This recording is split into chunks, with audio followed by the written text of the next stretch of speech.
I'm gonna give you the brief introduction, and then I'm gonna have each one of them introduce themselves and tell you a little bit about their operation. So starting here on my right is John Paul Pendergrass from Charleston, Arkansas, and he and his dad, John Frank, have Pendergrass Cattle Company. Next to him is Dave Steinbecker from Perryville, Missouri, and he and his brother and family stocker cattle, do some other things as well. Rich Porter, a lot of you know, here in Kansas, and when I saw Linda feeding Rich, I thought of you, and that was one of the big educations I got years and years ago with what you were doing and telling me about it. And then Mike Collinge from Collinge Cattle Company here in the Flint Hills, a lot of you know him as well, and the way that they stock their cattle and also bring in and manage and custom graze cattle, etc. So with that, we'll start with you, John Paul. If you just tell us a little bit about yourself, and etc. Okay, thank you, Wes. Like Wes mentioned, I'm from Charleston, Arkansas, and I'm the 6th generation to be on Pendergrass Ranch. Kind of all stuck together over the years because I'm the 5th generation only son. So we have always been in the stocker cattle business, on very few cows over the years, basically next to none. And our stocker cattle operation is going to be significantly different how we do things because of where we live down in the Arkansas River Valley. We're about 35 miles east of Fort Smith, not too far from the river. Our summer times are extremely humid, really hot, and our annual rainfall sometimes it exceeds 50 inches. So a lot different than being up here. And I'd like to tell a quick story. Several years ago, we transitioned away from high-risk cattle bought throughout the South and Southeast and transitioned into buying nearly strictly ranch calves. That all happened kind of one day on a tough day around our place. I was at the doctor and shoot. My dad had been riding pins with a cowboy or two.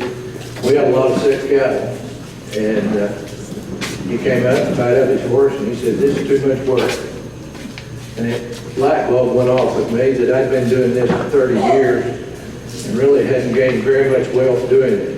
So we transitioned away from high-risk cattle, and now we strictly buy ranch calves throughout the South and Southeast.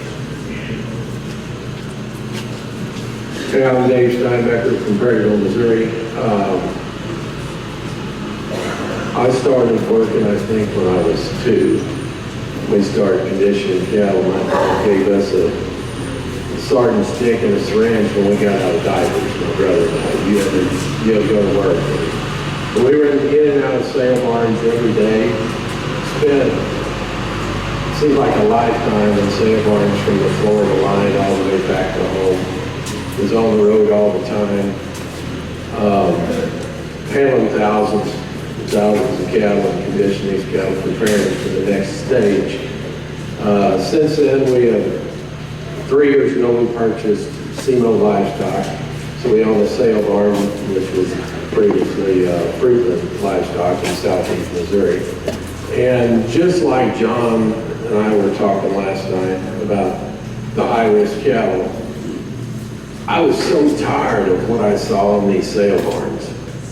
And when you're buying those cattle and you're taking them home and you're the guy that works 7 days a week and you're trying to do everything right, and I didn't realize how many trading cattle were in these sale barns. I mean, they're in all of them. And sometimes it's the sale barn owner himself. And so I just wanted to have this mission to clean one up. And it's harder than you think. But I told them all to leave. And you have to stand on it because they'll keep coming back. And then what happens is your market starts to get better, so you attract them even more. Tell them to leave. We clean this thing up. Just like John's talking about buying ranch calves, we cleaned up the sale barn, started a vaccination program. It's went over really, really well. A lot of those cattle, as you guys know, they'll be $15, $20 a hundred higher. And damn, I thought I knew so much because I had done so much and worked so hard and found out how stupid I really was because that damn computer wouldn't lie to me. When I started taking those cattle that cost so much more, and we come back out and they weigh 750, 800 pounds and shit, there's something wrong. They're cheaper. So that has become our mission. It has worked well. We're very passionate about it. I think most of the people want to do a great job, but there's just a few people out here. We need to clean them up and encourage your sale barns and your guys to clean that up. We don't need those guys in this business. Richard Porter, and I live about an hour southeast of here, near Emporia, Kansas. And I am unreformed compared to the previous two. I am still running the high-risk southeast calves,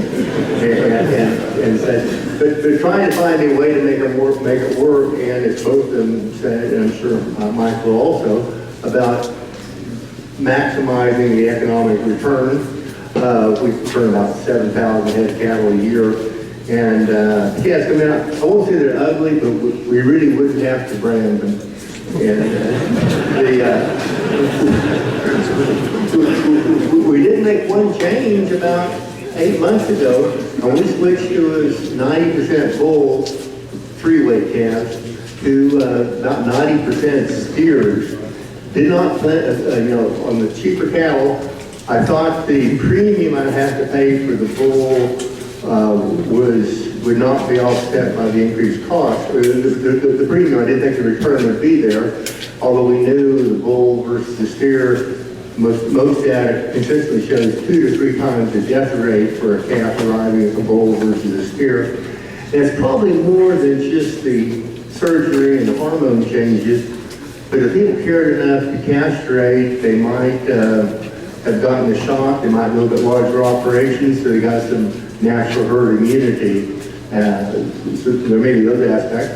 And just in the last month, I know 2 different people said they should put a premium on having an ear tag in the calves of any kind, because if there was an ear tag, they probably had been handled and might have been vaccinated.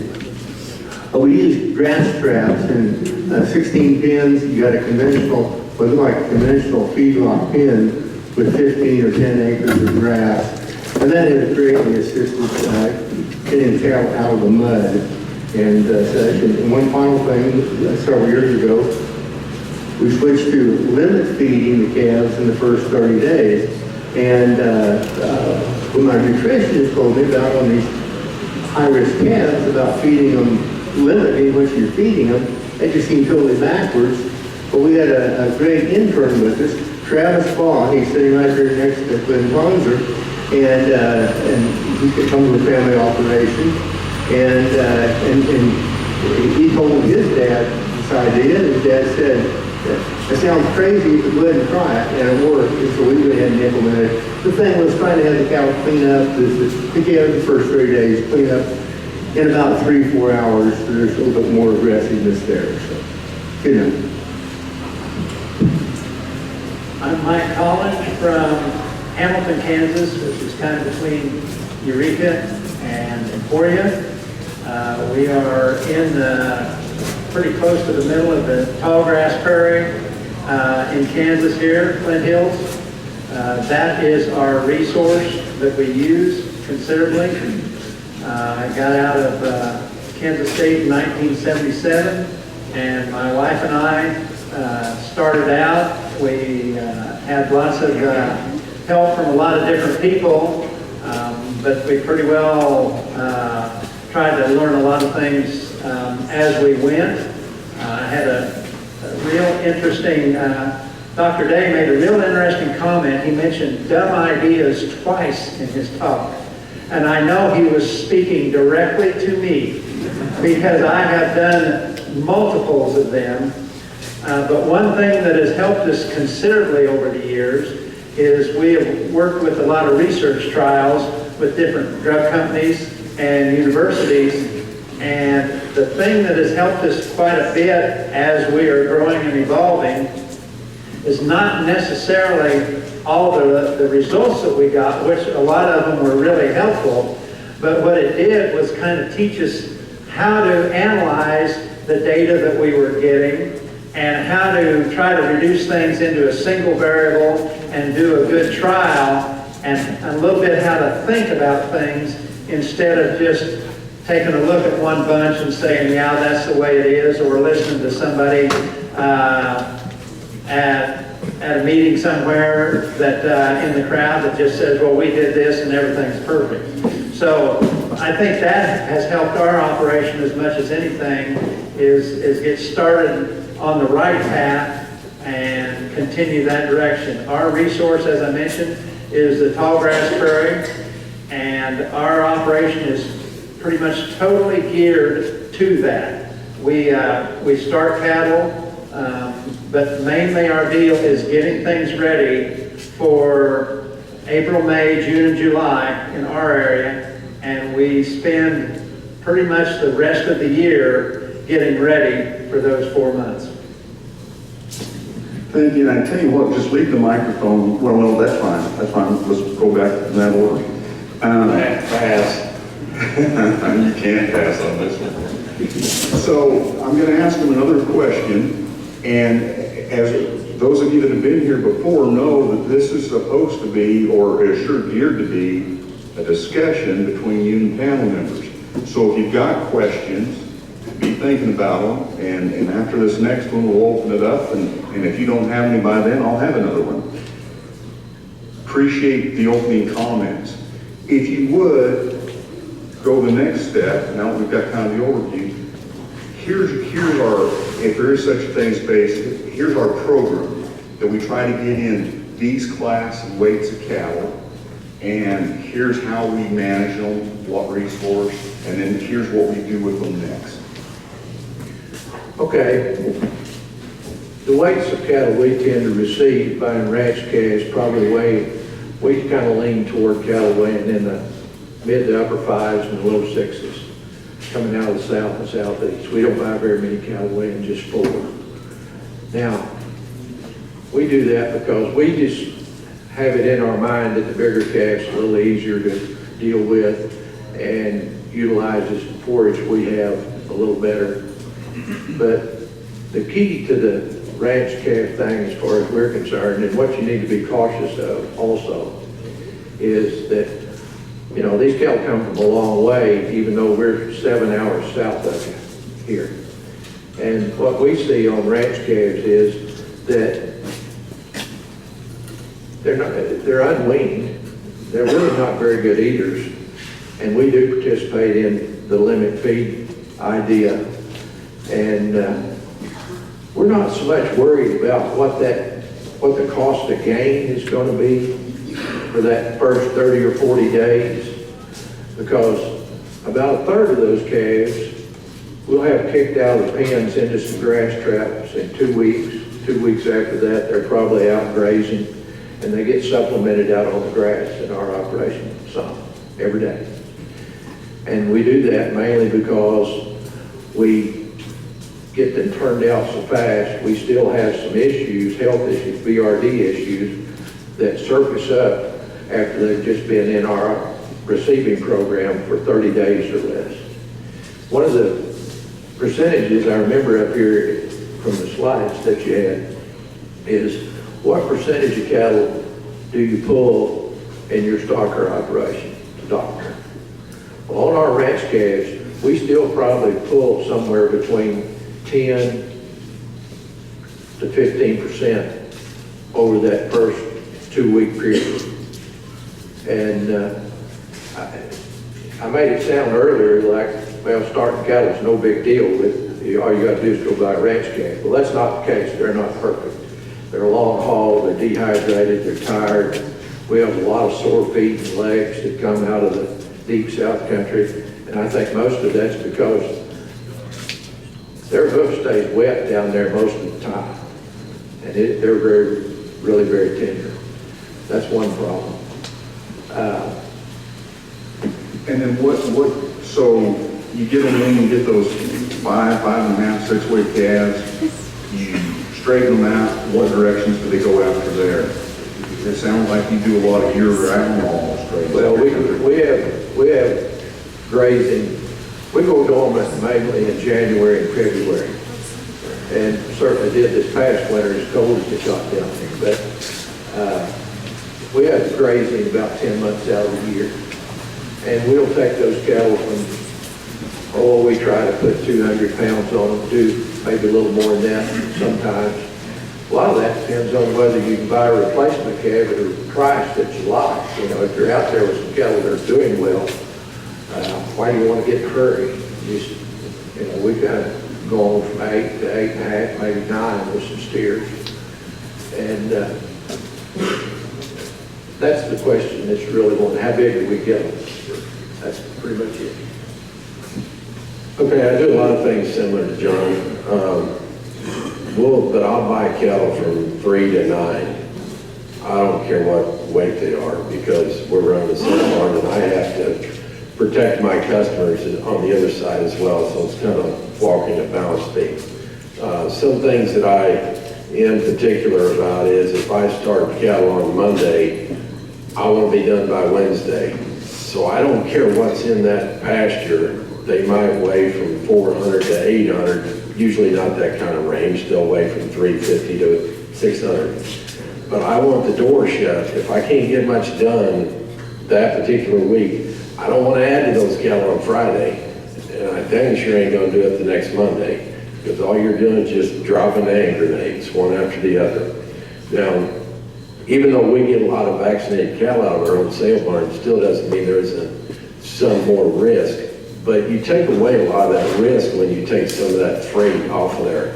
I used to do a lot of what John did too. I'd buy a lot of the real far southeast. In fact, I would be down there every week. But I don't like that much freight on those cattle anymore. It's fine once they leave me after they've been through our program. I don't care if I leave my place and go all the way to Dodge City. They'll handle that just fine. But they have to go through our program first. So back where we started, you want to keep them cattle the size as close as you can, but I'm telling you, be more concerned about the spread between the days of start to finish. And then just like I think both of you mentioned here, watching you're doing the limit feeding. So we're watching those dry matter consumptions really close and have been for some time. And I think John and I were talking last night, he was finding that if he overfeeds those calves, you're going to get into a wreck. Well, we watch that dry matter intake really, really close. And if I want to get them cattle up to 2% as fast as I can. Okay, but we got to be real careful we start stepping over that 2.3 or 2.4. It seems like the wheels have kind of come off. We want to stay on back here a little bit. Now, I don't know how similar our rations are. We haven't discussed that, but we start out dry. And just as John just mentioned, he's not nearly as concerned about what that cost of gain is, because we know what we do up front is very expensive. It's going to be. But once again, as I told you earlier, the computer won't lie to me.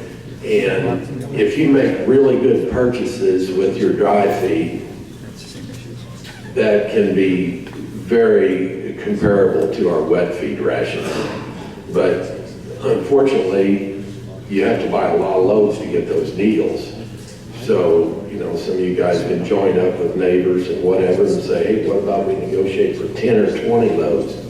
It's just like buying wheat beds. Well, those guys don't want to talk to you if you're buying 5 loads.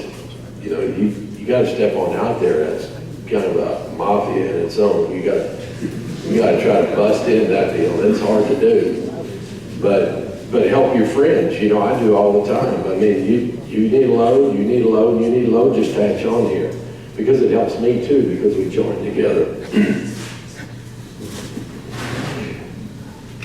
I have an Excel spreadsheet. My buying schedule goes from 200 to 700 pounds, plugged in the cost of gain and the projected cost from health and et cetera. And then plug in a selling, like 800 pounds at a certain price, and then that populates what I could pay if they weighed 300, 350, 400, 450. And then I give that to my buyers, and whatever they can buy that's most cost effective on that, and typically it comes in averaging about 350 on the load. Cattle will weigh from 275 to 500 pounds. I don't worry about a spread on the weight of the cattle coming in, because after the cattle have been there 30-day shots, then the cattle get sorted in 100-pound increments. We get 1 to 2 loads of cattle each week, so I'm not going to pay a premium to have each set of cattle uniform. Dave's comment about you just have 3 days, like Monday through Wednesday, close that up, and that's something I think we all know, but about every 5 years I have to relearn that. We'll have we'll have a small group and say, well, we'll just add this next part on. That's nearly always a disaster. So do have close things up on that group for the first 30 days. After the cattle have hit 30 days, revaccinated a few more days, then you can go ahead and blend cattle and not have any issue there. And then about 3/4 that once the cattle have been straightened out health-wise, 30-35 days, then they go out to typically native blue stem pasture, but fed distillers, about 0.5% of body weight of distillers. So you can have mature grass, the cattle would only be gaining under 1/2 pound of gain without supplement, and they'll gain close to 2 pounds a day feeding them distillers. And then in the wintertime, they're grown on silage. So the main goal is what is most cost effective to purchase, and then putting on whatever's my cheapest growing program, which is typically native grass. As I mentioned to begin with, we're pretty much all tall grass prairie native range, and so we feel like we can compete extremely well using that resource, and so we try to purchase our cattle kind of towards that. In the past, we've tried competing against people who buy cattle for wheat pasture, for farmer feeder backgrounding lots, those kinds of things, and we cannot compete with those people. So we've evolved in not trying to compete with them, but trying to find our niche when we can compete on our terms instead of somebody else's. So we purchase cattle. It could be anywhere from 4 to 6.5 weights. It depends on the market and the timing. We also sort pretty hard once we get them in to even them up, and when we put them out on grass, we stock on pounds rather than number of head. So if we have a pasture of 4 weights and we have a pasture of 7 weights going out, they may fit our program pretty well, and then when we merchandise them off grass, usually they go to they all go pretty much to a feedlot. We don't hardly bring anything back in to our lots after they've been on grass. They pretty well go to a feedlot, and some of those are sold and others are retained ownership. Okay. Questions? You've got some idea of what they do. If you've got any questions early on. Okay. So I'm going to start down here again. Knowing what you do now, what do you wish you would have known a long time ago? And I guess another way of saying that is, what's the biggest lessons you've learned along the way? Well, I think the biggest lesson I've learned over the years is that it goes back to the starter cattle business is just like a lot of other businesses. You can divide it up into steps. And if you've got 9 steps in your process, if you don't get 1 through 9 right, you're probably not going to like the results at the end. Cattle procurement, for us, we buy cattle every week. We may not buy many, but we usually buy something every week. They may not be coming to us for 60 or 90 days. And when you've got your inventory at home, you've got cattle in the feed yard, you've got an inventory over here that's bought, not delivered, you up your level of risk operating the way we do. And you've got to manage that. You don't want to get out here to get these cattle that are bought, not delivered, and all of a sudden they're all too high. That's pretty discouraging. So there's an element in our business there that the way we're operating that we have to accept and manage. The other thing is about being in the starter cattle business, talking about how many steps you've got. If you don't start right, you don't finish right. We do a lot of little things about getting these ranch calves in that I think a lot of people would think are kind of crazy. We're absolutely paranoid about flies. We think that spreads a lot of PRD. We when we have the opportunity, we're not very busy, you get a lot of calves and it's got 90 cattle on the truck. We may use 3 pins and put 30 in each pin. Keep them scattered out a little more. We have to have shades in all of our receiving pins and all of our grow yard pins. During the summer. The other thing that we've come to terms with is that cattle out of the south and southeast that we buy are nearly all crossbred cattle. They've all got a little ear. They're thinner skin than whatever, most of the world, most of the other world. You buy those cattle in the winter, spring, and summer, regardless of when you buy, and you retain ownership of them. You got to remember, you got a crossbred steer that you're going to look at up here in Kansas all winter in a commercial feed yard. You've got that price discount to deal with if you go sell them. You've got the production discount involving those cattle if you retain ownership of them. So there's a lot of little pieces to the pie that you've got to keep bunched up to really understand and get to where when you go through all these steps that you like the result.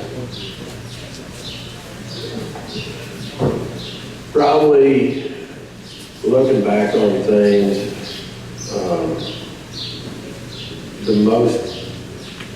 the biggest thing I would have changed if I could start all over is I would have hired smart.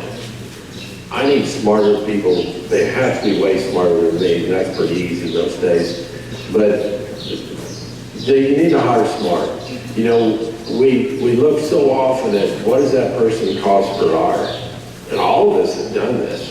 If you've been in my business, you say, "Oh shoot, I can't afford that."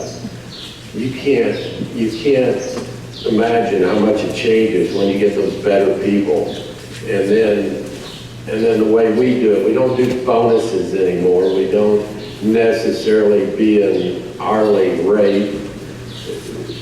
They come in and they can have, I get them set up with financing so they can buy their own cattle. They can buy into my pens. And then that way, when it's Saturday or Sunday, they want to be there.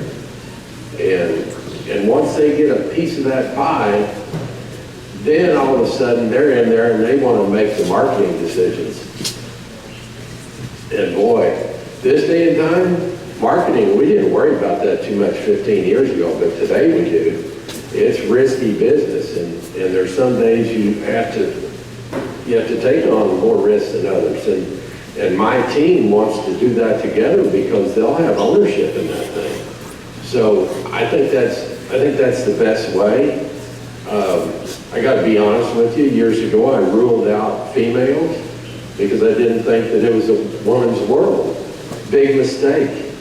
They're better than the men at finding the sick cattle or caring. They'll cross the T's and dot the I's.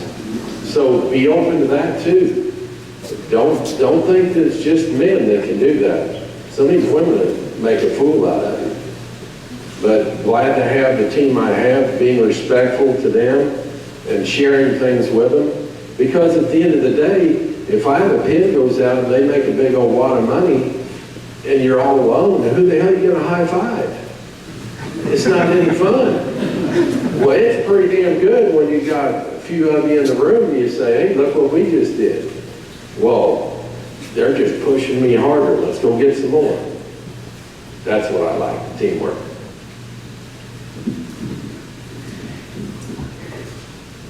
Follow Dave's comment about employees, and if you could go back, used to be looking at employees, and we tend to have relatively long-term employees, but do they have experience? Would they work hard?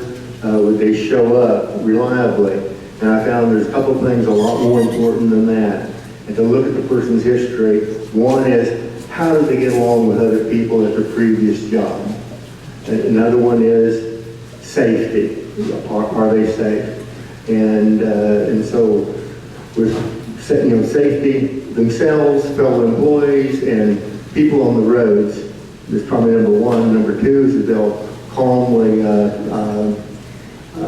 solve problems and not have drama and such. And if you look at somebody's history, if they change jobs every 3 months on average, how long is they going to be with me? Well, 3 months, they may be here 6 months, but you're wishing they'd left at 3 months. But and you need to have good people. You need to treat them well. The old adage of pay them 15% more than you need to, and treat them 100% better than other people, and that just creates joy rather than tension and drama. So. Two things come to mind. I wish when I was very first starting out that I'd spent more time actually studying risk management instead of having that the thing I do after I got all the work done outside. And then if I had a little time in the evenings, I might look at some charts or something like that. And now we've progressed a little bit, but that's sure a more important part of the puzzle rather than just having that as an afterthought.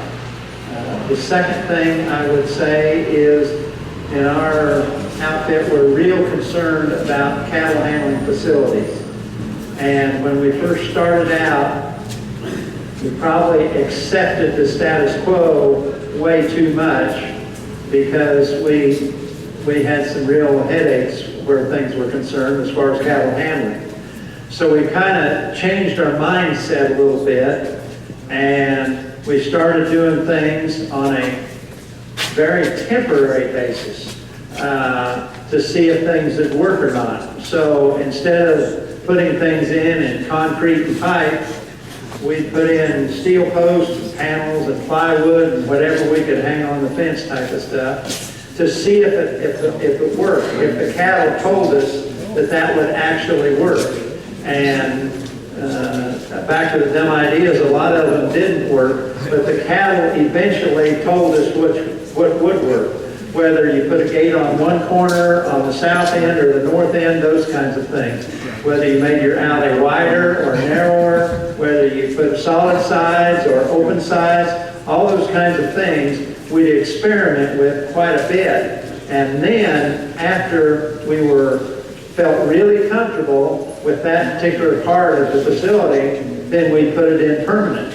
And we felt like we've had really good luck doing that in our pens at our headquarters and also out in our pasture pens. We try to do the same thing, even if there was a pen already set up there, we'd experiment with it and do little different things, maybe even on the same day. If we had 4 loads of cattle to load, we'd set up things and put plywood on the sides for 2 loads. And the next 2 loads, we'd take them off and we'd see which would work. And we'd go to a different facility and do the same thing. So I wish we had started that sooner because that's been extremely gratifying to have wheat field facilities that the cattle flow through on their own accord. Mike, while you've still got the microphone down there, if you would, share with the folks talking about facilities, the loadout facility that you took me to, and preface that with the number of loads and the number of days that you're shipping, and how it is that if you get people to stay out of the way, basically one person can go in there and boom, the truck's loaded. Okay, well, that's the result of a lot of years that Les was talking about, but when we ship off grass, we start about the 1st of July, and we'll ship 6 days a week till about the 15th or 20th of August. So we don't have any room for a bunch of mistakes or problems. We also want the cattle not to shrink.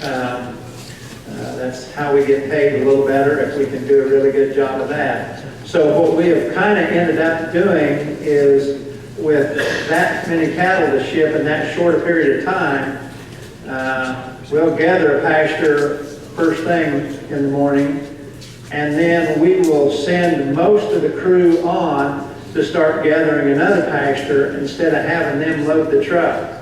And so we've tried to design it so we can have just 1 or 2 people load a whole bunch of trucks by themselves with very low stress, while the rest of the crew is out gathering another pasture, because we can only gather till about 10 or 11 o'clock in the summertime, and then we're done. And if you're not done, you're done anyway. And so that has worked really well, that enabled us to move quite a few more cattle than we were able to used to, because we can split up our crew, and it all boiled down to having those loading facilities that you could load out easily by yourself, that was truck driver friendly, that was cattle buyer friendly, and that was cattle handler friendly. So if you incorporated all those things, it really works smooth, and you can get a lot more accomplished in one day. Okay, thank you. Questions? Man, there must be, there we go. Just sing it out. You mentioned hiring in your knowledge, but I'm curious as to where each of you get your information.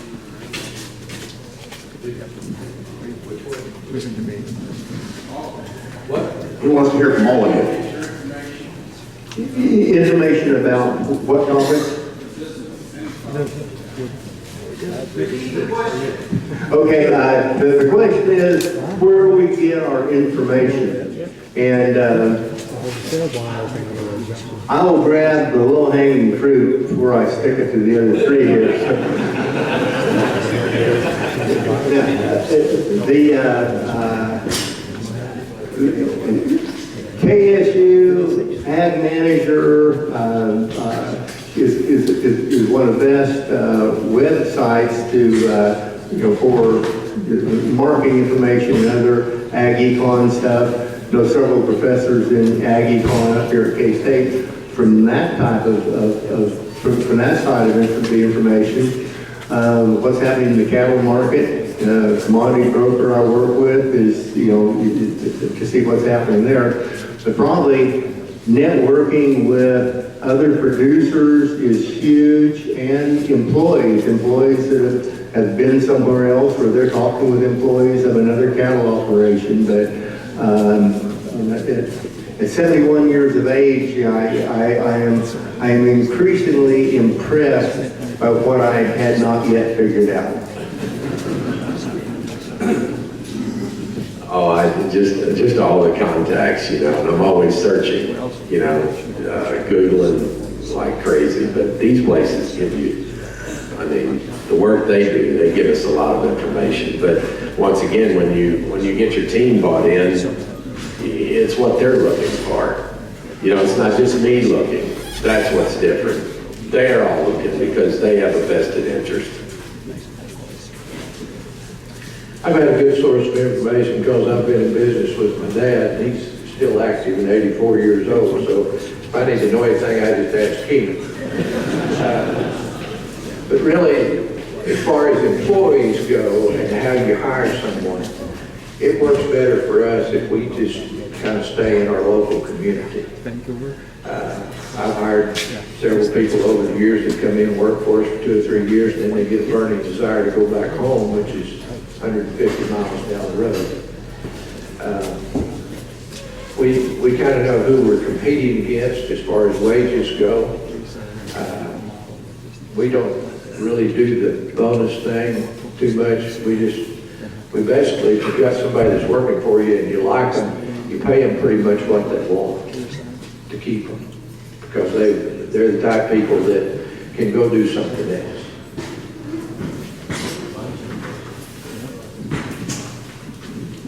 I think Dave answered the employee question really well. I guess I'd put a plug. I get a lot of information from field days such as this. I really enjoy going to those and, like Rich mentioned, networking with people. But I get a tremendous amount of knowledge going to Cattlemen's Day, the Stalker Day, looking at the posters on the wall, and then talking to the people who wrote the posters. That's been real beneficial to us, and we went a long ways with those. Yeah. I might add, in our operation, we have a consulting nutritionist, a consulting veterinarian, and a consulting agronomist. And they're great sources of information. Now, most of them were university trained from, KSU and other places, but another aspect of unbiased information, somebody that has no connection with selling a product and such. And in fact, through my nutritionist, he mentioned Dave, and for a cattle buyer, and Dave bought several loads of cattle for me, and then Dave fired me as a customer, and he said, I don't think I can get bought cost effectively for what you're doing. So, over 99% of my cattle for 25 years have come from just 2 people, and part of that 1% was Dave. You mentioned the nutritionist, and boy, that was a big plus. I mean, what nutritionists have done for me, wowee, hats off to those guys. Did I answer your question? Okay. Other questions? I'm curious if your operations buy year-round, sell year-round, buy seasonally, sell seasonally, and if so, why do you do it? We tend to buy cattle year-round because of the extended grazing season that we have. Most of our pastures are fescue and Bermuda grass, other native grasses, and when I was a kid, our part of the world looked like that pasture right out there. But we've transitioned, our grasses have transitioned away from a lot of native grass because we happen to be in the poultry area, and we spread a lot of poultry litter. There's an old saying in Arkansas, you grow Bermuda grass and fescue on a rock pile, you'll buy enough poultry litter. Now, and that transition away from native grass into seasonal grasses, summer and cool season grasses, is what's extended our grazing period, and that's why we are able to graze longer and further, more days. Plus, as I mentioned, we supplement those cattle. And we don't have, I talked about owning cattle in 3 or 4 different phases of production and the risk involved in that. Buying cattle all year round, surely you get it right sometime. I never stop unless I just absolutely can't make the numbers work. Plain and simple. Yeah, Tom, timing the market, that requires planning, and it's easier for me not to try to plan. No, seriously, you're buying based upon projected profitability. And so the market will tell me these are times of year to be more aggressive and less aggressive in terms of procuring the cattle. A lot of times, a month or 2 ahead of grass season, and March, April, the demand from other people to fill native pastures is high enough that we will sag down. And then these very high-risk Southeast calves, we pretty well shut off the last 2.5 months of the year, mid-October, November, December. And November for us was always, with the cool fall drizzles, was always the worst. And I was pretty proud of myself when I came back to the operation. It only took me 14 years of having November being the worst health month for me to say, maybe I just don't buy in November. I kind of agree with Rich on that subject. On our outfit, again, I keep going back to where we're in Tallgrass Prairie. So our delivery dates are pretty static. We don't deliver all year round. We just deliver in those months. We can market 12 months of the year through various market options. So that doesn't mean we have to sell them the day we deliver them off grass. As a matter of fact, we hardly ever go that route. So our purchasing is not year-round. We avoid a couple of months also for several reasons, but one of them is for efficiency reasons. It's really hard for us to buy a calf in August and not be able to deliver him until the following July or August. So we can lay off them. But then other months of the year, when we feel like the projections work, is when we try to be in and out a little bit. We do not, in our outfit, we do not buy year-round. That hasn't worked for us, and that also, there's a couple things that help us a little bit. There's a little psychological downfall by starting calves year-round with relationship to these gentlemen. I think they know exactly what we're talking about. If you have a lot of sick calves and that's all you do 365 days a year is doctor calves, there's a pretty high burnout rate on that area. And so while we have cattle on grass in April, May, June, and July, we are not starting any other cattle. And that gives ourselves, our crew, everybody else, a little breather from doing that and instead just working on the cattle out on grass.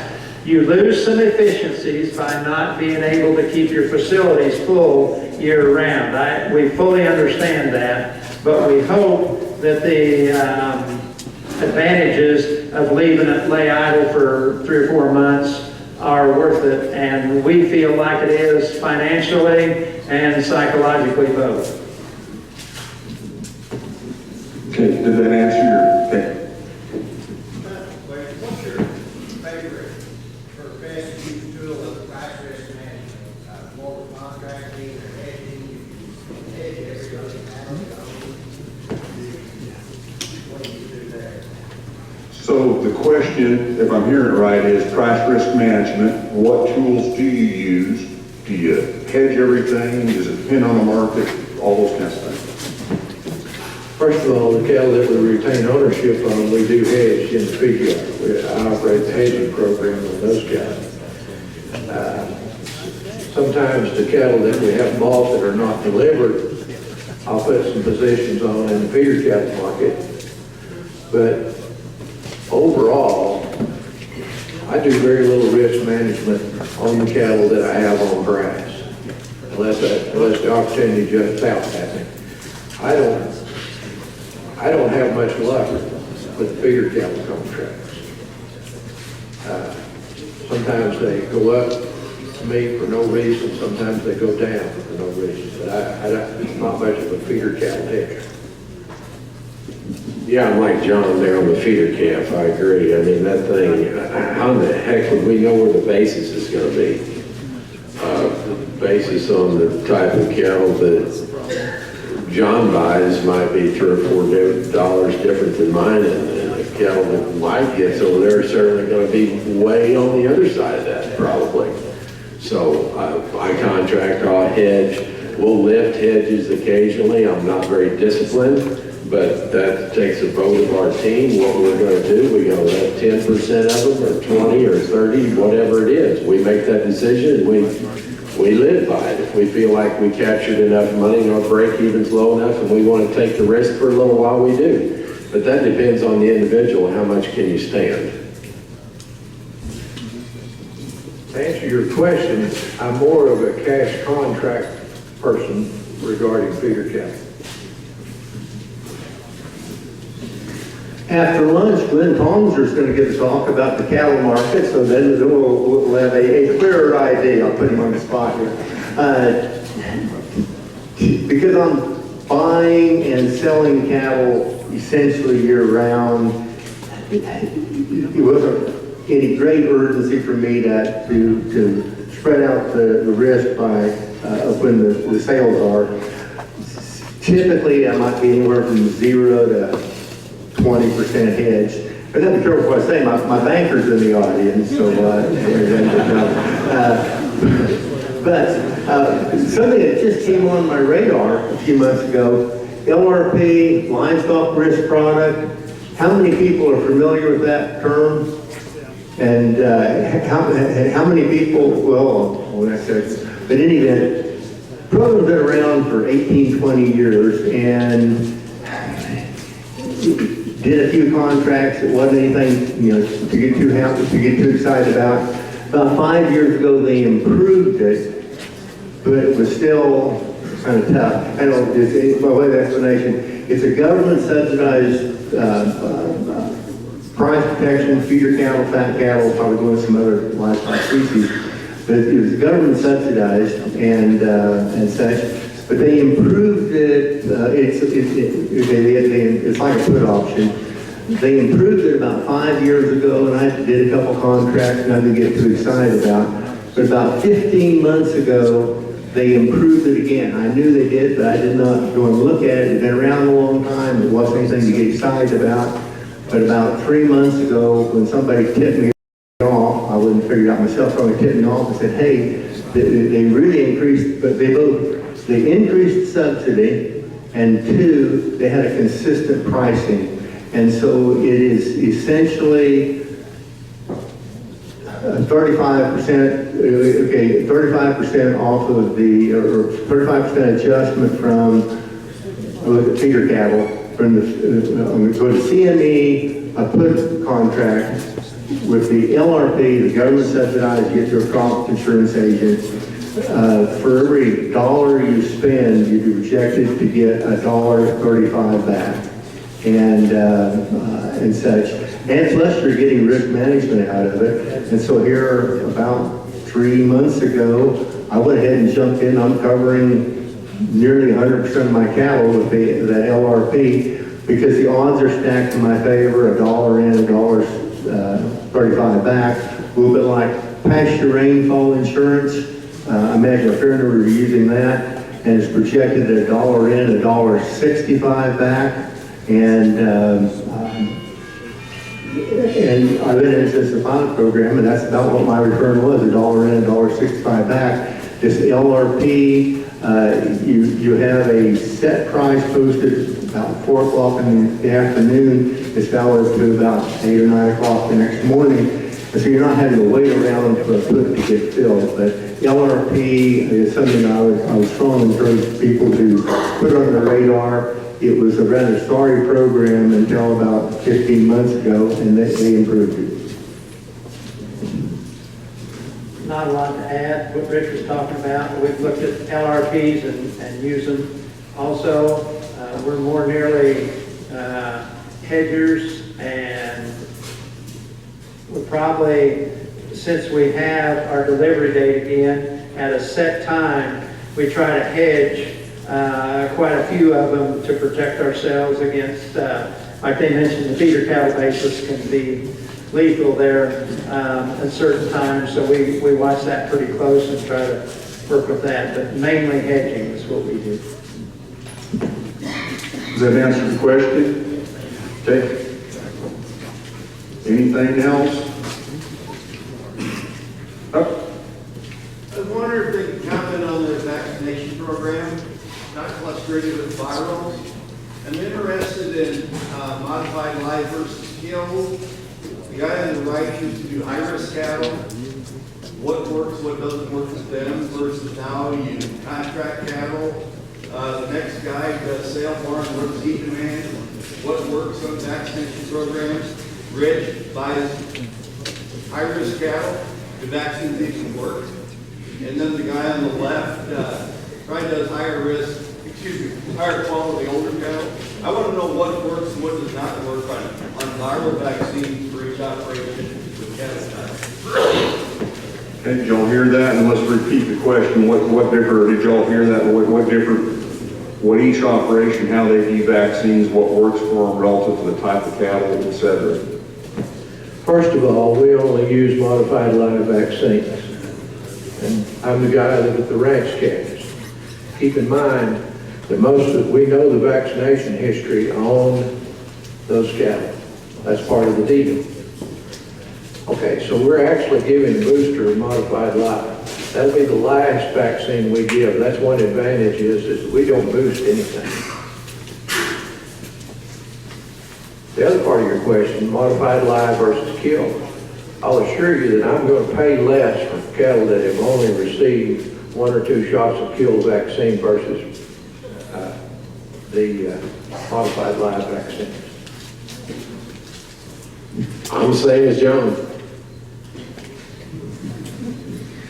Yeah, Dr. Bob Smith, some of you probably know him, he's my consulting veterinarian, and so what he suggests, my cattle foreman, as we do, but it is modified live vaccines, you know, at arrival, there's a deal, a 10-day boost, and then at day 30.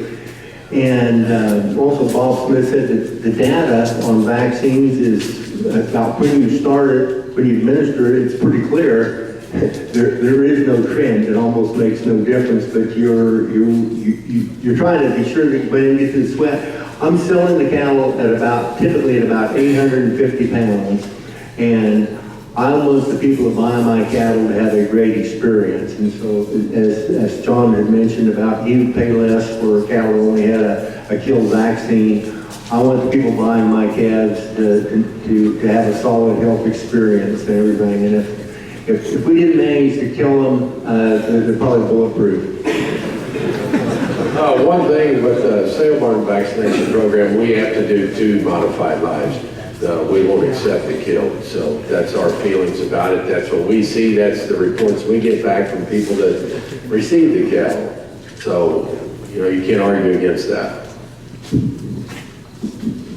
I would second all the above. We pretty much use exclusively modified live. Probably the biggest question we have is when to boost them.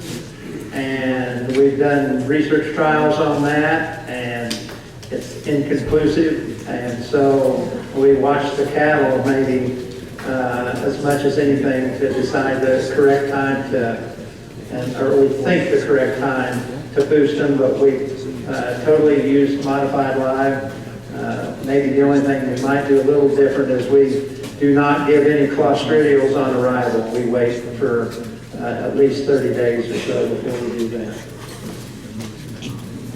Yeah, I'm just going to add, I think it's extremely important to not give a blackleg in the first 30 days. That animal is dealing with enough stuff going on, enough antigens to delay that. And heck, we even delay implanting until 30 days in so that the animal's devoting most of his energy toward just getting healthy.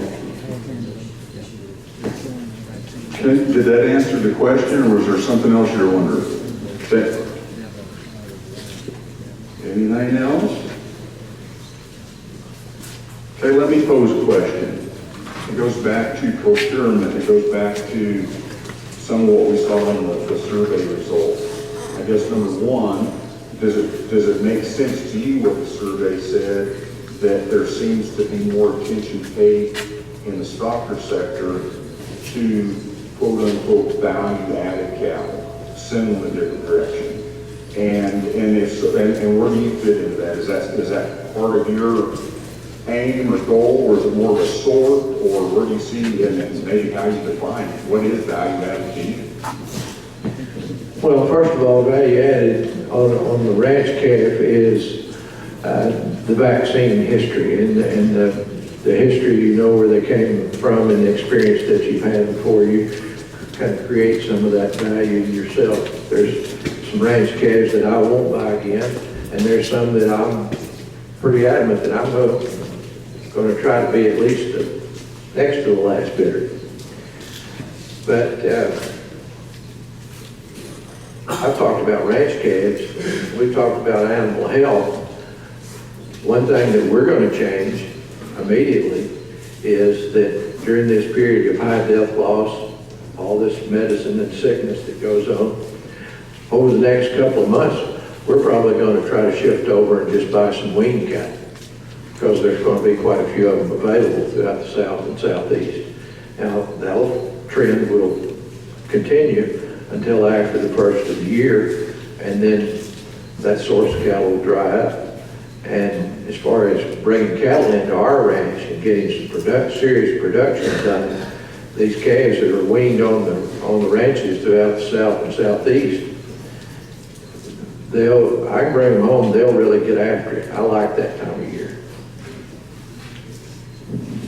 We still buy some high-risk cattle, now we do every week, but I still like the value-added cattle, and just as John said, we all know this time of year, we know, and we'll get wore out. Like Mike said, you'll wear your guys out, and so I just make that real simple. Just buy some of those value-added cattle, and then you'll think they cost too much, but once again, my computers, all the information I'm getting back on here, all the numbers are telling me that isn't necessarily the case. So stick with what works for you guys. If you can sell those cattle higher, I think there's going to be more of us. If you guys are producing those calves, there's going to be more of us guys looking for them. I applaud our cattle industry for shifting toward more value-added, source verified, and pre-vaccinated. It's probably not an avenue that I'm going to play in unless I was forced to. I'm going to continue to buy the animal that people have been neglectful on the front end. But for as long as that's there, and down the road, it may be that I will need to play in that arena, but I'll probably be a dominantly priced buyer, although I'm excited the industry is forcing people like me to change my ways. When we talk about value added on our deal, it's predominantly health. There's a little genetics and value on the grid that we look at also. So we will pay a little more for those cattle. But back to the health and the wean cattle, those kinds of things, we've been doing that for a while and have quite a little data, and we sure feel like it's worth it to pay a little more for those cattle, with some exceptions. Once in a while, and unlike John Paul, I got a good memory, we will get some that are represented one way, and that may have been the way they were represented, but they sure fell apart at our place.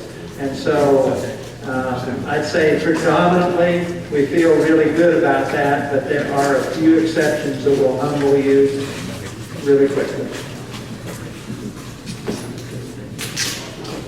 Raise any questions? On that topic, so as you talk along, I've heard about spreadsheets, computers don't lie, etc. What kind of information do you track? And maybe more importantly, how do you track it? How do you gather that data? What's it built to? Okay, on the cattle management side, we give each animal an individual ID number. And as these cattle get scattered out in our grazing program, I'm telling you, we get them out there quick compared to a lot of 45-day weaning programs. We'll have some of them out on grass in 2 weeks, most of them out in 3, and try to have all of them out in 30 days. We supplement the cattle out on the grass.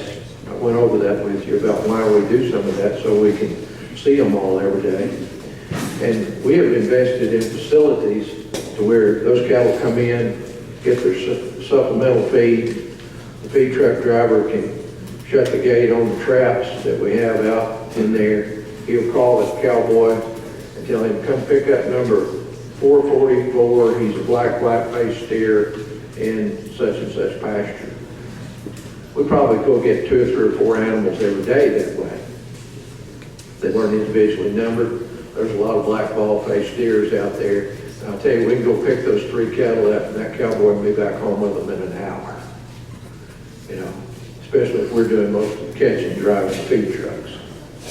So, not only is it a feed pen, there's a loadout facility there, and there's a sorting facility there. Because the facilities we've invested in are designed for a couple of guys to go pen a couple hundred feeder cattle and sort the big ones out.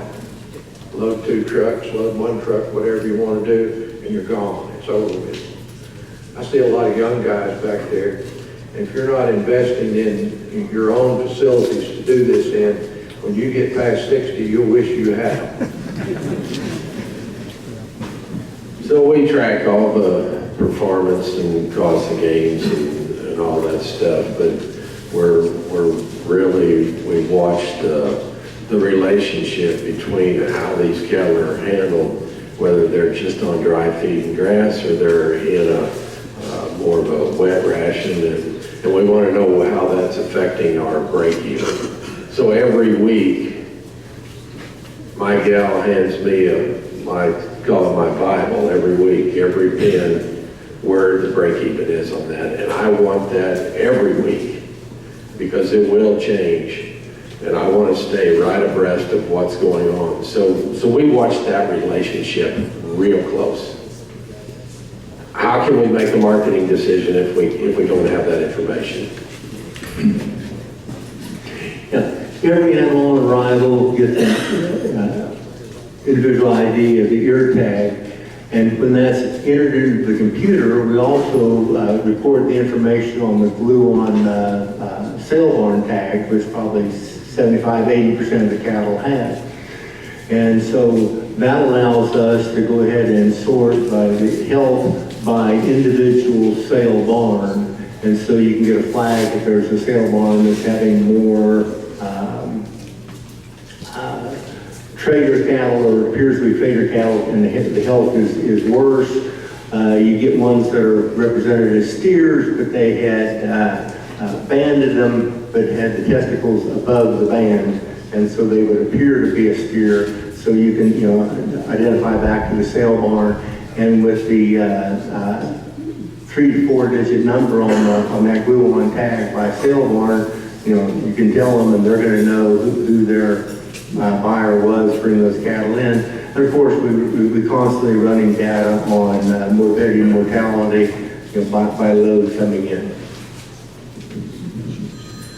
We also individually tag all our own cattle and keep records on each one of them, pretty much as far as we can take it, even through the feedlot, if we can get that information.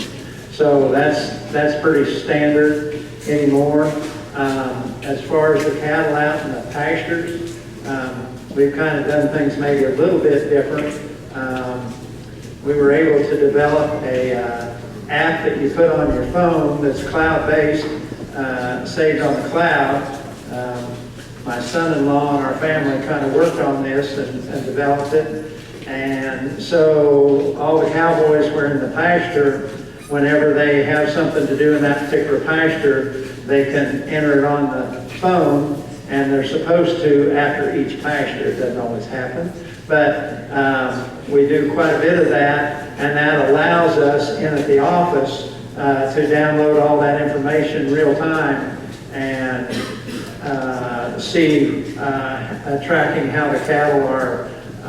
If we have a bunch of health problems in a particular pasture, in the past, I guess, to back up a little bit, the way we used to do that is everybody would have a little notebook, and they'd write it in their notebook, and then it'd get wet, or it'd blow out the window, or you'd forget to write it down, all this kind of stuff. Or you wrote it on the back of a feed sack.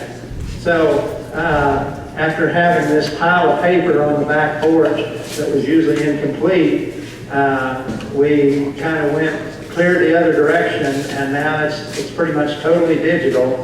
And so we use that app on our phone every time we put out mineral, when we unload the cattle, how many cattle and their brands and all the information. When we ship them out, the same thing. We put the weight on the cattle when they come in on that app. So we have all that information, and if I haven't rode that pasture for a while and somebody asks me a question about them, I have an answer really easy for them on what's been happening up to that exact point. So I would call that a game changer for us as far as keeping track of the cattle out in the pasture.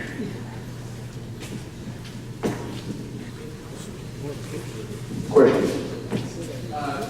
It's commonly understood or thought that stalkers are the easiest way for young people to get into cattle. Can involve custom grazing, where you can own the cattle, involve leasing, where you have to own the land. Can you give some thoughts on that and opportunities for young people to get into this? So the question followed up a little bit on, I think, what Dale mentioned earlier, that folks talk about the stalker business being an entry point for younger people because of some of the different ways it can be done. And so what's your thoughts on it? Well, I don't see it happening that way in our part of the world. Most of the young people that get in the cattle business in our area down there are calf operators. They tend to grow into that. They rented granddad's farm or their uncle's place or something like that, and they transition into cows and calves because mainly that's what the facilities were designed for. So I don't see the starter cattle business as being an entry point for a lot of young people in our area. I don't see them either. I see the young guys wanting cow-calf, and some of them can't do it, and I just make a deal with them and put the heifers out there and let them get started and just work with them. I mean, if we don't help these young guys, who is? I'm not qualified to talk about what younger people would be doing.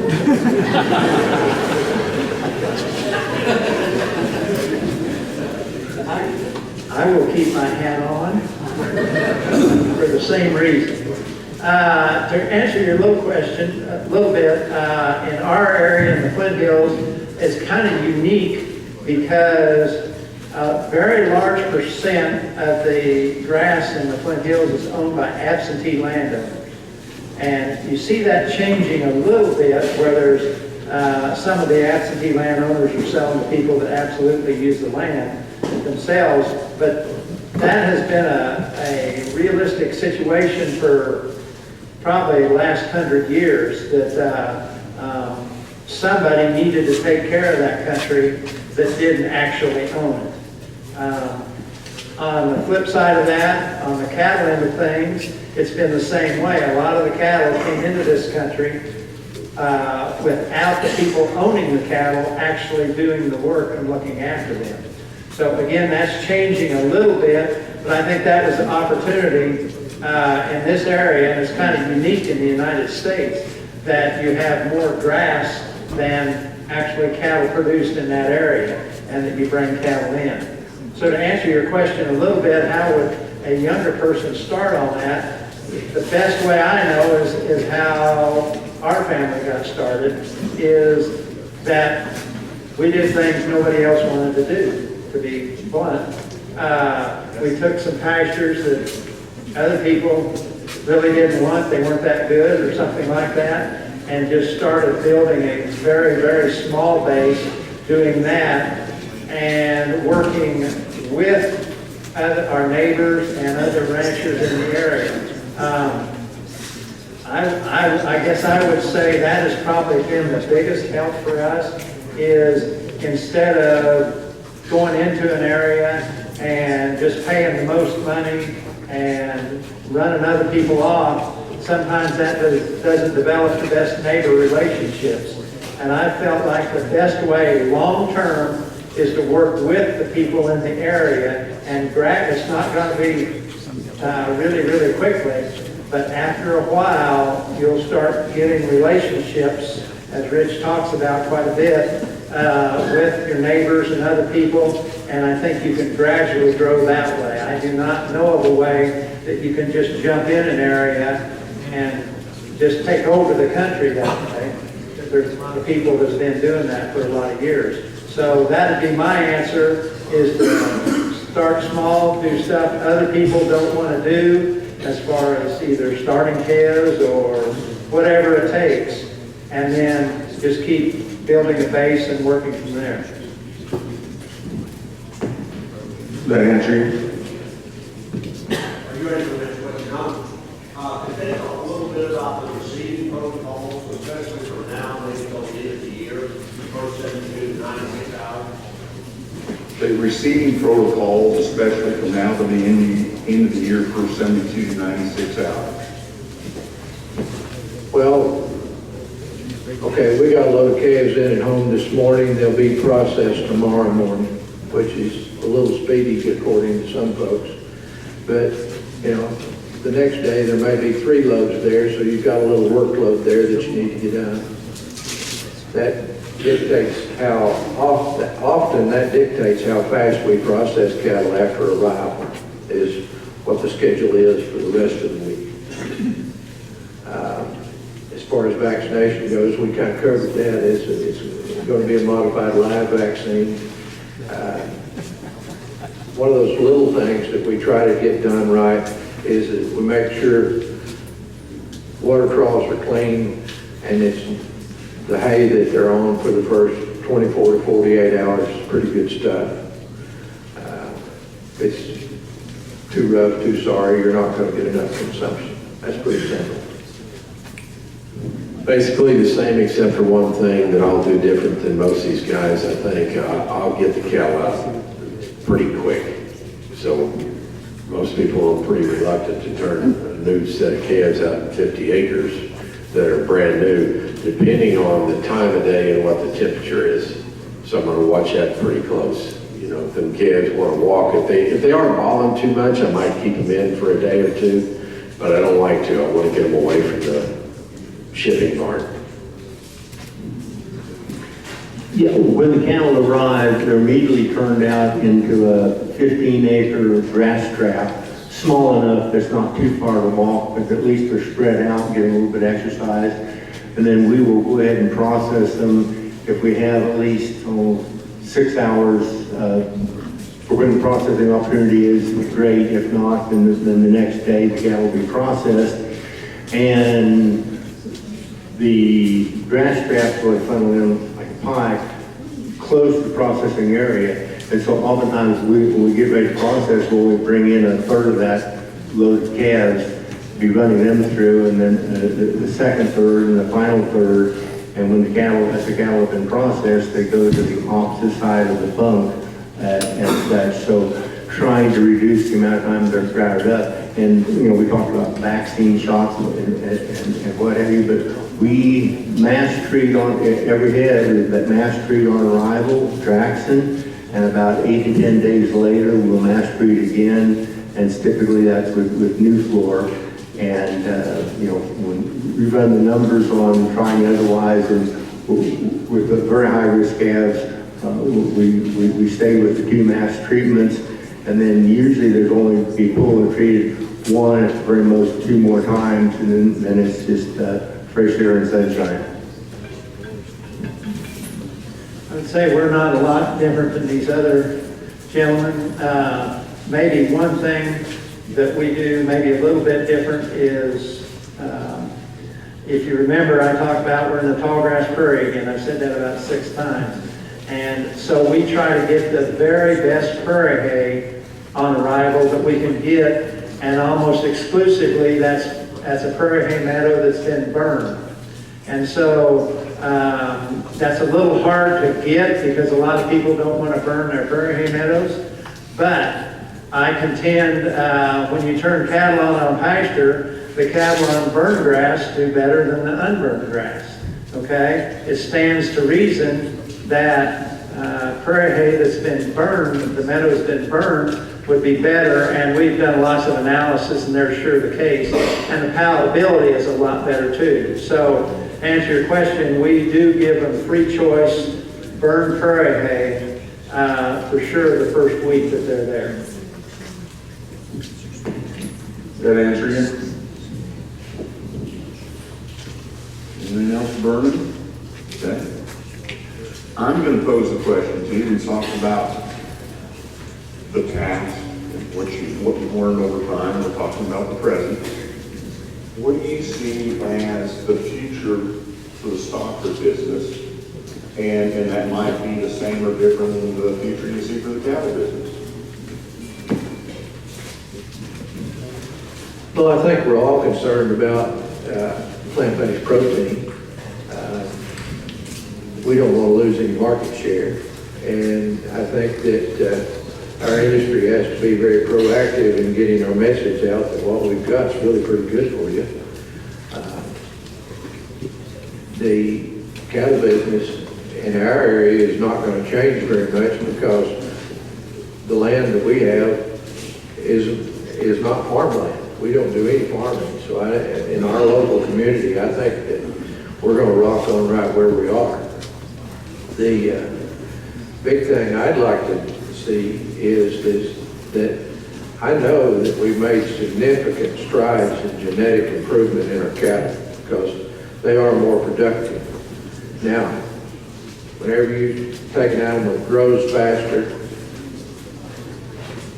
outperforms by 25% what they did 25 years ago, and we have all these health issues in the stocker cattle business, it makes me wonder if the inside of the animal is genetically improved, heart and lungs, along with all these other characteristics we've developed.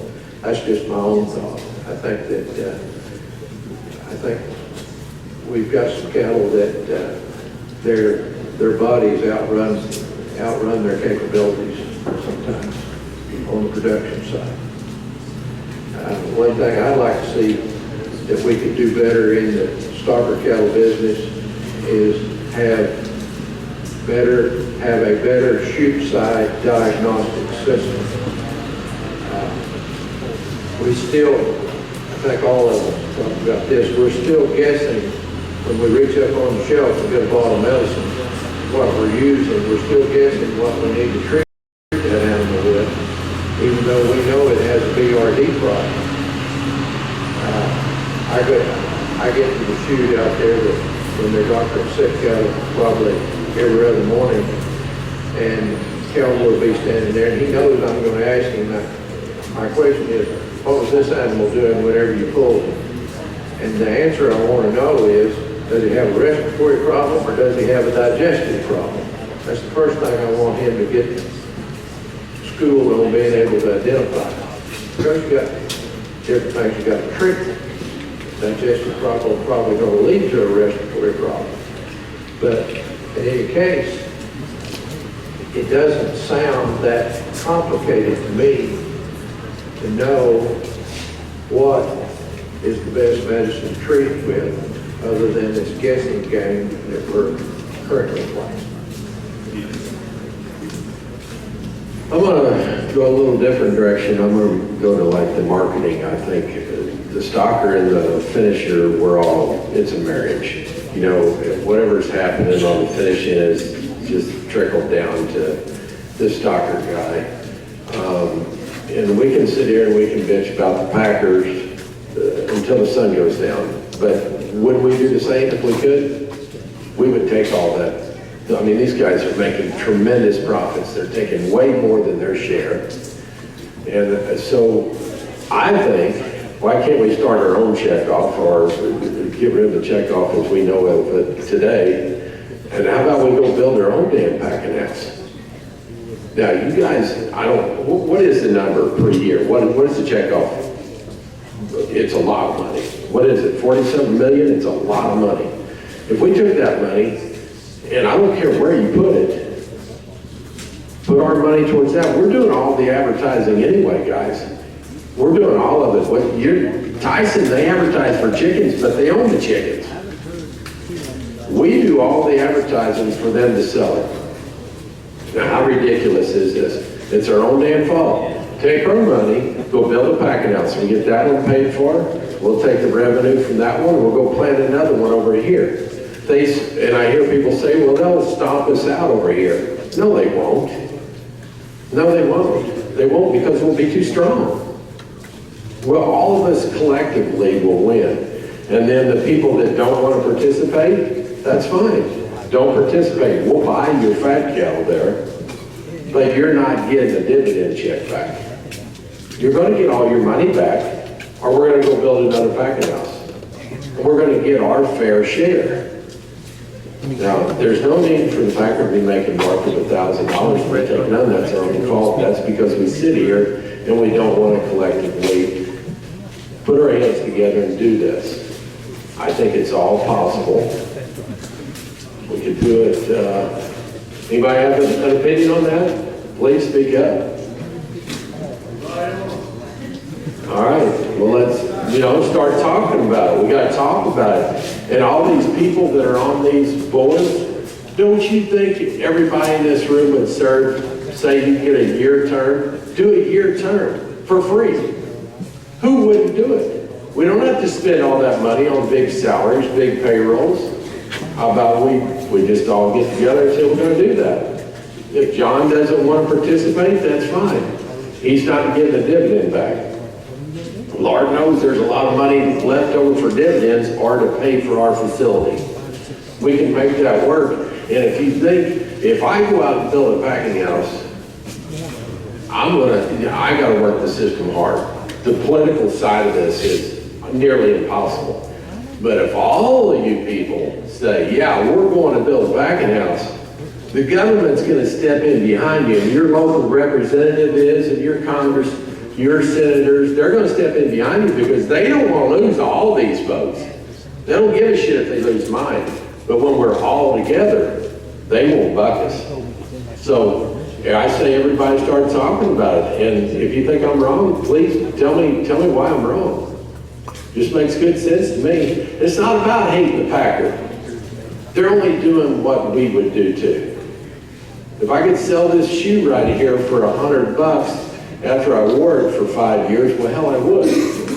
But think about how ridiculous we're behaving. Ford Motor Company doesn't call up their dealers every day and say, God, what will you give us for our trucks today?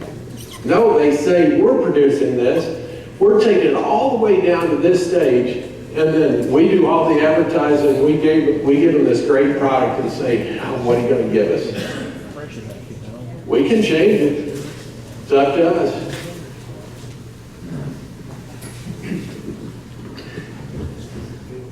Trying to look at the future, it's a little easier to kind of look at the past. And from my point of observation of buying that bottom 15 to 20% of the stocker cattle, there's been phenomenal improvements in the cattle. I mean, it's striking when you're looking at the bottom end. We as an industry, genetics in terms of growth and percent choice and such, it's amazing, what we've done as an industry from the appearance of the meat, that John alluded to, the health. And from what I'm hearing, people running these, higher value and ranch direct calves, especially later in the feeding period, the health issues. I mean, it's got a number of the top level veterinarians really scratching their heads, and whether we are, the cattle performance is outrunning the heart and lung and such. I do not know, but we've certainly seen, animal health numbers get a little bit worse in the industry as to the morbidity and mortality.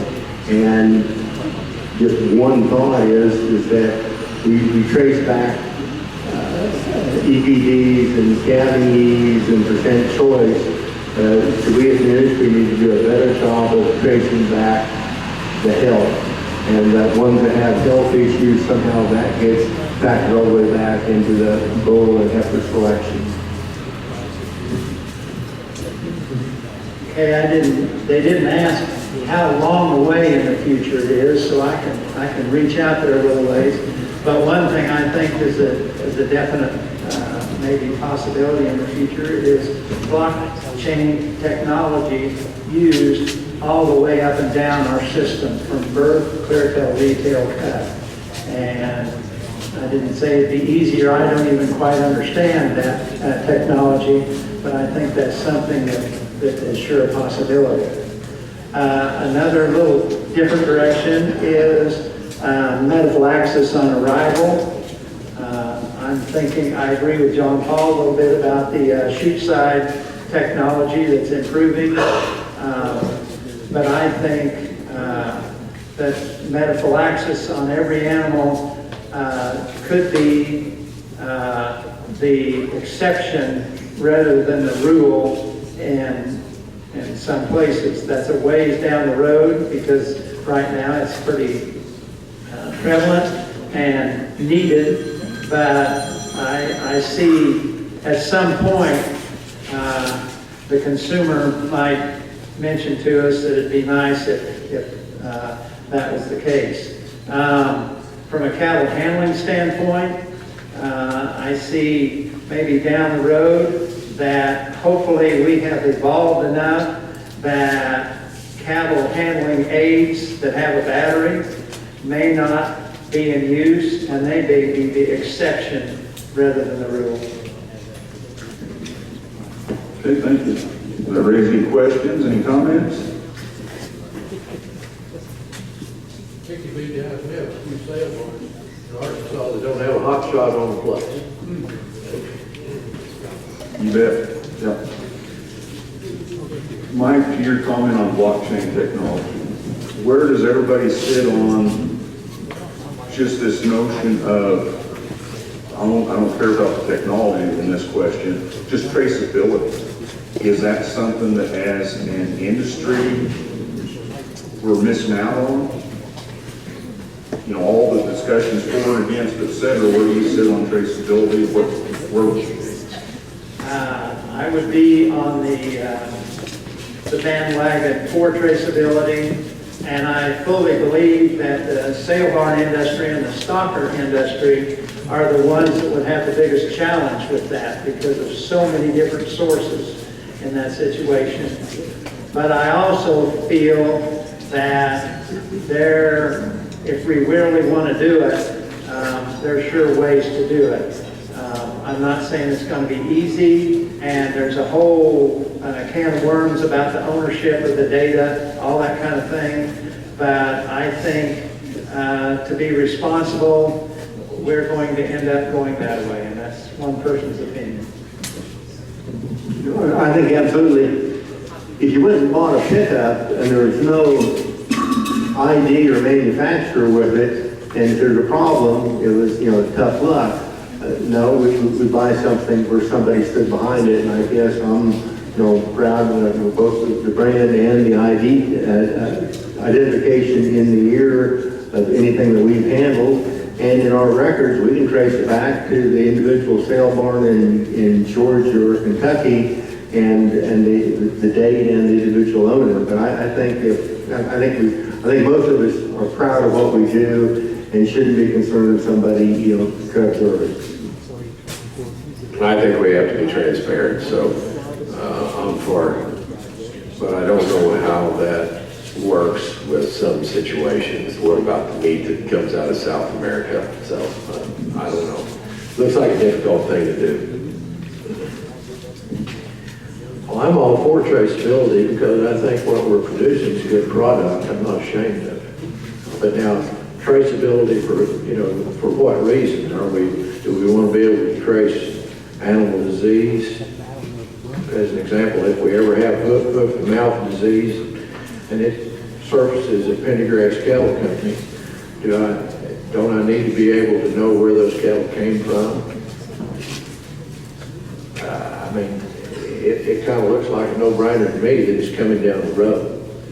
Now, I don't think we have done a very good job of explaining to the local cow-calf producers down in our part of the world as to why that has to happen, because they'll be the first ones to tell you, my cattle aren't sick.